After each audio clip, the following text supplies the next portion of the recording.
Well, I'm going to continue to make films, but I'm also going to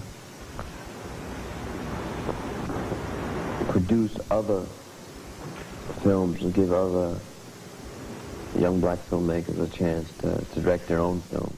Although mystical, magical, or spiritual black sidekicks have had a presence in stories and on screen throughout American history, when Spike Lee used the phrase "the magical Negro" in 2001 to describe this stock character, it finally garnered popularity and cultural recognition.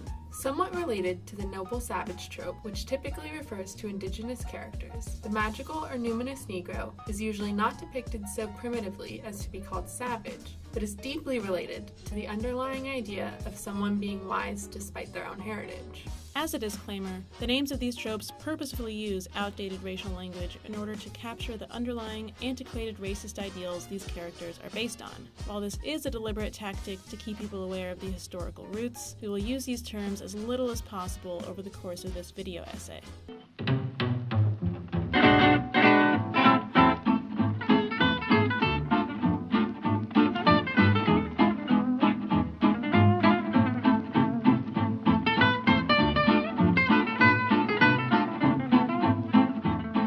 In the 2000 sports drama film, The Legend of Bagger Vance, directed by Robert Redford, the magical Negro trope is played out to a T by Matt Damon and Will Smith.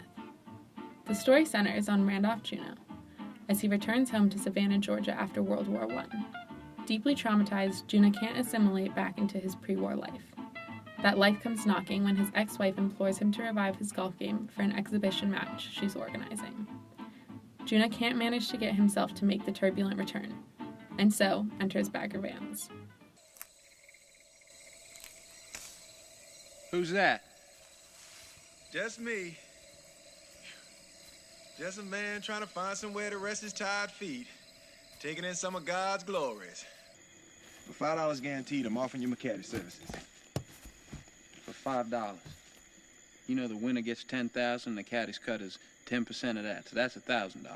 I take $5 guaranteed.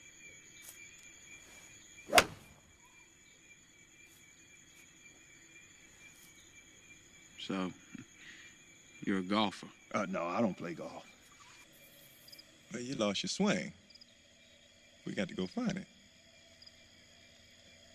Now, somewhere in the harmony of all it is,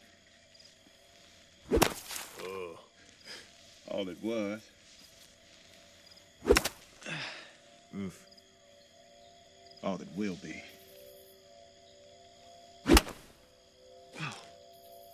Ooh-wee. I can't do this. Hey, you might should just loose your grip up a smidge. You know, a man's grip on his club is like a man's grip on... That's not what I'm talking about. I know. No, you don't. What I'm talking about is a game. Game that can't be won, only played. You don't understand. I don't need to understand. And a soul on this entire earth ain't got a burden to carry he don't understand. You ain't alone in that. But you've been carrying this one long enough.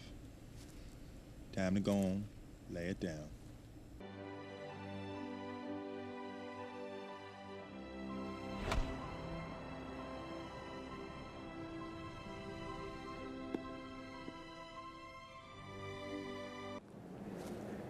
You're leaving. Yes, sir. Yes, I am. I need you. No. No, you don't. Not no more.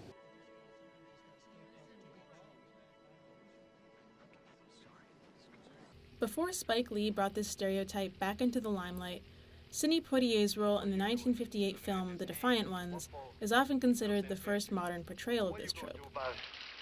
Needs fixing? Don't do me any favors. I ain't doing you no favors, Joker. Poitier plays Noah, an escaped black prisoner who assists and cares for a fellow white prisoner named Joker, despite constantly enduring his racist remarks and even violence. Chained together at the wrist, they are forced to work together in order to survive the hazards of the South. Implicitly, this story is framed as a learning experience for Joker, while Noah is burdened with leading him along this journey of moral growth. Time's gonna come, Joker. The time's gonna come. Black characters placed in this role typically exhibit behaviors reminiscent of other old racist stereotypes, such as the Uncle Tom or the happy slave. And although this is by definition a character trope, it mainly functions as a plot device that exists solely to advance the progress and goals of the white protagonist. I have no name. These mystical black guides often enter the story inexplicably when the white character is most in need of assistance or a profound realization. You seek a great fortune, you three who are now in chains. You will find a fortune, though it will not be the fortune you seek. But first you must travel a long and difficult road. This trope often frames instances of black suffering as noble, brave, or selfless in some way. Eyes got a charm. Takes a silver bullet to kill Brutus Jones. Many of these films include unnecessary sequences that exploit black pain for nothing more than the emotional payoff and guilt felt by the presumably white audience watching. And although to the white gaze, the traits of selflessness, wisdom, loyalty, and supernatural gifts are supposedly positive in black people, they are simply elements of a subordinating trope disguised as empowerment, and reinforce antiquated, racist notions of blackness. Don't think you are. Know you are. The most egregious use of this trope appears in The Green Mile. I'm in heaven. Based on the Stephen King novel of the same name, The Green Mile follows the interactions between death row guards and inmates in a 1930s Louisiana prison. The story is portrayed as a recollection of events from the point of view of Paul Edgecombe, the supervisor of the block, and specifically focuses on his relationship with a black prisoner named John Coffey, who is sentenced to death for the murder of 2 young white girls. We come to learn that John possesses magical healing powers, which are solely used for the benefit of his white prison guards. And although it is eventually revealed that he has been wrongfully convicted of these crimes, the resolution of the film sees John needlessly executed despite his innocence. Dead man! John Coffey's introduction into the story is conveyed to the audience in a series of shots that are hyperfixated on his body. John's race and physicality are made to seem immediately threatening to the men in charge of him and to those watching on screen. The guards' obvious panic regarding his appearance, however, subsides as soon as John Coffey speaks. I can talk. Your name is John Coffey? Yes, sir, boss. Like to drink, only not spelled the same. Oh, you can spell, can you?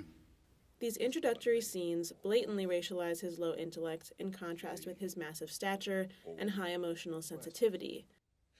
Do you leave the light on after bedtime? John's simplicity is treated as an endearing quirk. At the same time, it is also used to justify his exploitation.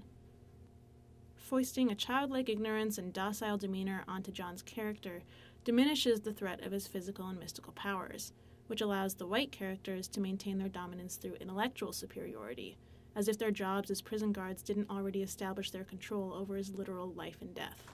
Is he retarded, you figure? Looks like they send us an imbecile to execute. Interestingly, the first time John uses his powers on screen appears over an hour into the film. Paul, who has been suffering from a painful UTI up until this point in the movie, collapses on the floor clutching his groin. John's voice rings out from the direction of his cell. Boss, I need to see you down here. What do you want, John Coffey? John grabs Paul, pulling him close to the bars and placing his hand over the guard's crotch.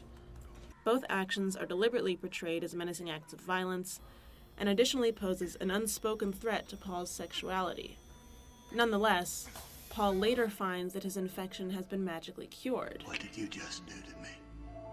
Not only can Paul now urinate free of pain, but his libido has also been miraculously restored as a result of John's powers. In the following scene, Paul goes home to his wife, where they proceed to have sex 4 times in the course of the night. What may seem to be a bit of comic relief to the casual viewer is actually a reproduction of the insidious centuries-old stereotype that paints black men as rampant, hypersexual criminals. Not that I'm complaining. But we haven't gone 4 times in one night since we were 19. Through a simple touch, it is insinuated that John has magically transferred some of his own black hypersexuality to Paul, in addition to curing his illness. The other major scene where John uses his powers in this film also happens to be centered around healing a white person.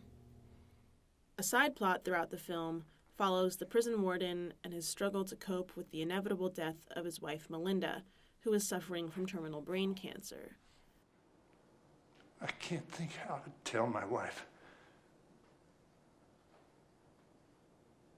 She's going to die.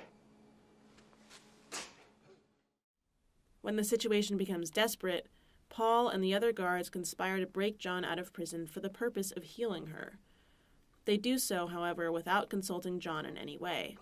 But through the mysterious mechanisms of spiritual folk wisdom, John once again intuits his role and the intentions of the white people exploiting him.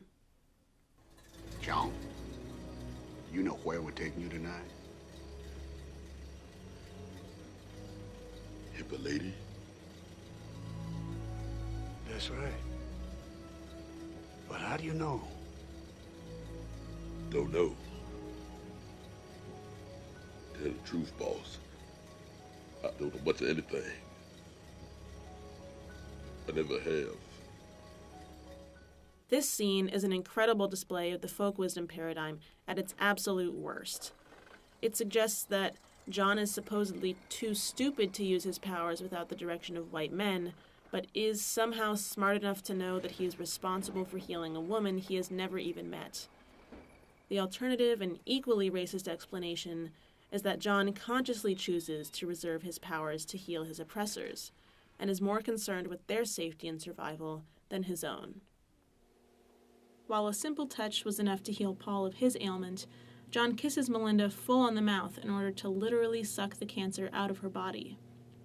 This kiss, although not explicitly sexualized, panders to white American anxieties surrounding interracial sex. The beginning of the scene shows John peeking through a crack in the door, almost as if he were a rapist, and his whispers to Melinda, although meant to be comforting, have an unmistakably predatory tone. You be still now. You be so quiet, so still. John's acts of healing are also inextricably linked with his own suffering. In order to use his gift to help others, he must absorb their agony to bear himself. He's hurting, Dean. He's hurting bad. This particular characteristic has led scholars, critics, and likely anyone who has seen this movie to draw comparisons between John Coffey and Jesus Christ. They even share the same initials. In his Christ-like duties, John is not only responsible for curing the bodily afflictions of others, but is also tasked with feeling and fixing their moral wrongs. You're a bad man. His role as a martyr figure and magical emotional lightning rod provides ample opportunity to turn images of black pain and trauma into a meaningless spectacle. These so-called tearjerker moments are rarely nuanced, humanizing, or even necessary to the plot, but go to extremes so that white people can pat themselves on the back for feeling compassion for a black character. You tell God the Father it was a kindness you done.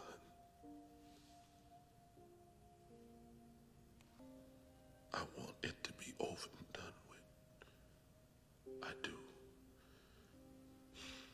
I'm tired of all the pain I feel in here in the world every day. There's too much of it. The Green Mile takes this exploitative approach to a whole new level by representing its magical black hero not only as a willing instrument for his white superiors, but by conveying his execution as a merciful act that relieves John Coffey of his eternal suffering and grants Paul Edgecombe a sense of moral salvation. Another Stephen King adaptation, also set in the confines of a prison, written by the same writer-director as The Green Mile, features a somewhat subverted approach to the magical black sidekick. The widely heralded 1994 film, The Shawshank Redemption, makes important and illuminating departures from the original trope through the adoption of an almost buddy pick premise.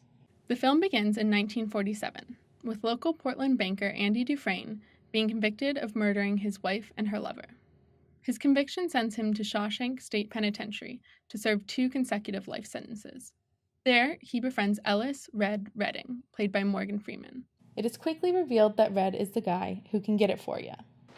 I understand you're a man that knows how to get things. I'm known to locate certain things from time to time. So, Andy employs Red to get him a small rock hammer and then later a poster of Rita Hayworth for his cell wall. The film is narrated by Red and largely tracks his observations of Andy's experience at Shawshank from beginning to end. I could see why some of the boys took him for snobby. He had a quiet way about him, a walk and a talk that just wasn't normal around here. He strolled like a man in a park without a care or a worry in the world. Like he had on an invisible coat that would shield him from this place. Yeah, I think it would be fair to say I liked Andy from the start. Always available for support, Red's character is the great listener, witness, and narrator to Andy's journey. Even leading up to prison, we have a clear idea of Andy's backstory, his family, crime, guilt, and who he was in his previous profession. Shit, you're a Rembrandt. You know, the funny thing is, on the outside, I was an honest man, straight as an arrow. I had to come to prison to be a crook. We hear about his trials, challenges, and achievements, as well as his emotional status, growth, and setbacks. Ever bother you? I don't run the scams, Red. I just process the profits. It's a fine line, maybe, but I've also built that library and used it to help a dozen guys get their high school diploma. Why do you think the warden lets me do all that? Keep you happy and doing the laundry. With their friendship mostly serving as a vehicle for exposition of the white protagonist, this instance of a mystical, sagacious, black sidekick basically leaves us with a very one-sided version of another Hollywood favorite, the buddy film. In contrast to the extensive presentation of Andy's personhood, only one pithy line addresses Red's life before incarceration. Why'd you do it? I'm innocent, Red. Just like everybody else here.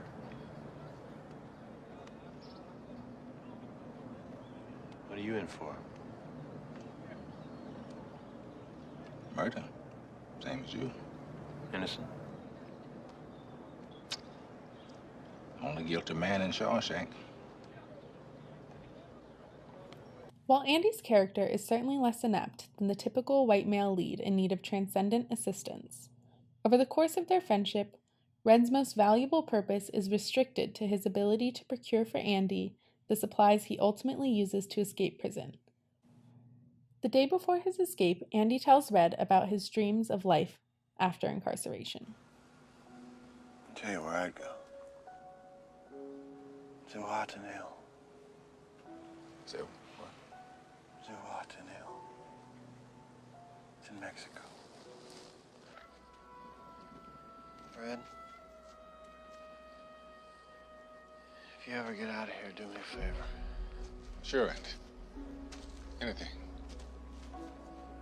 There's a big hayfield up near Buxton. You know where Buxton is? There's a lot of hayfields up there. One in particular. It's got a long rock wall with a big oak tree at the north end. It's like something out of a Robert Frost poem. If you ever get out, find that spot.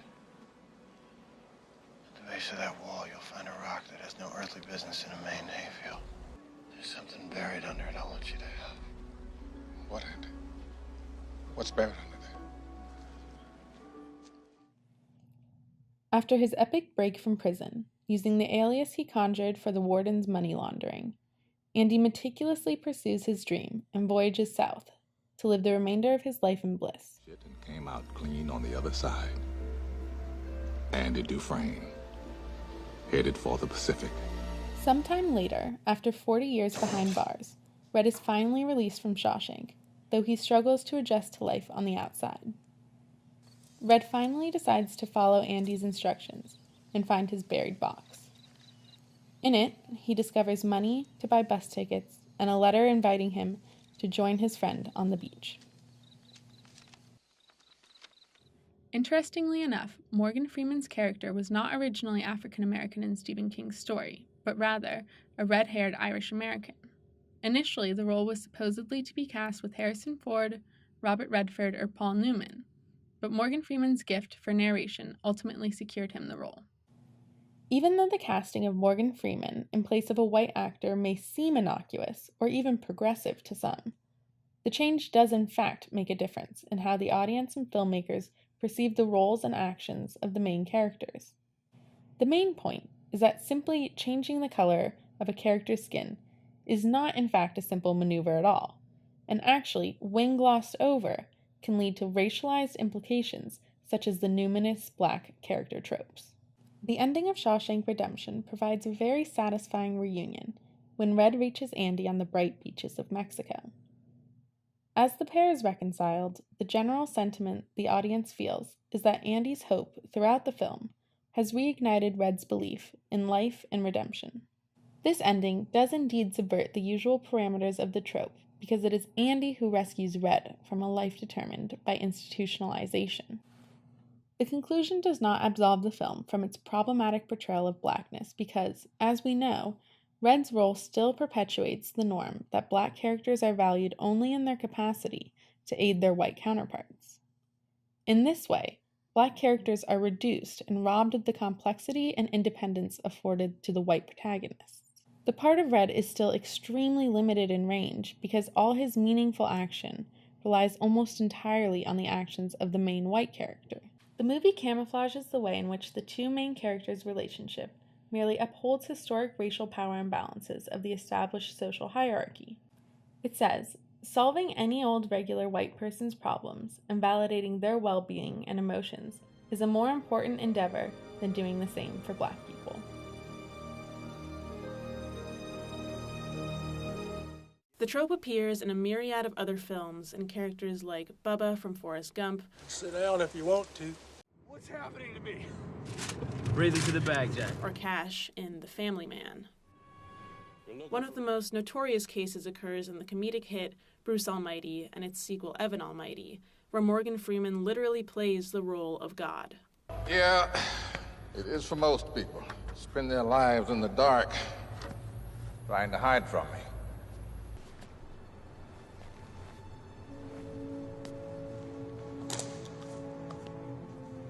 You must be Bruce. I've been expecting you. Often, more subtle cases of magical black characters appear in supporting roles of science fiction films, such as The Adjustment Bureau. All right, let's get him back on track. Are you an angel?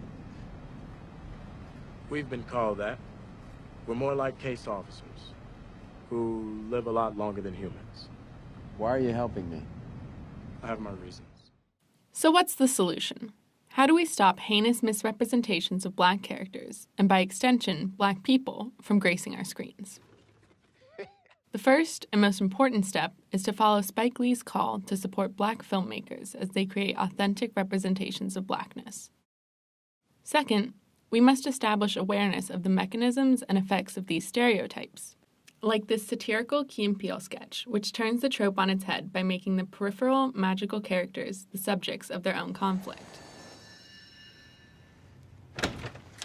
Here to fix the copier? Yes, sure. Hey, how did you... Sometimes things ain't really broken. It's the way we treat them that needs to be fixed.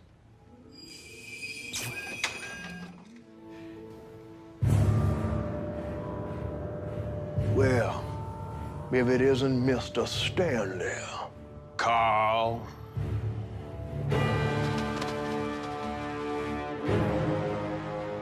You need to find your own troubled white boy.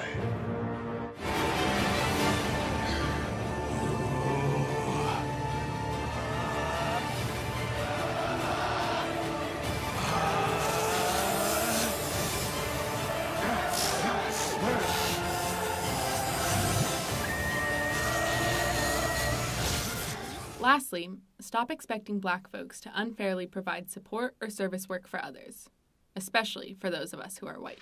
Good Lord. Are you all right? Well, I guess sometimes things have to come apart before we can put them back together again. Oh, you're a magical Negro too. Who you call a Negro, bitch?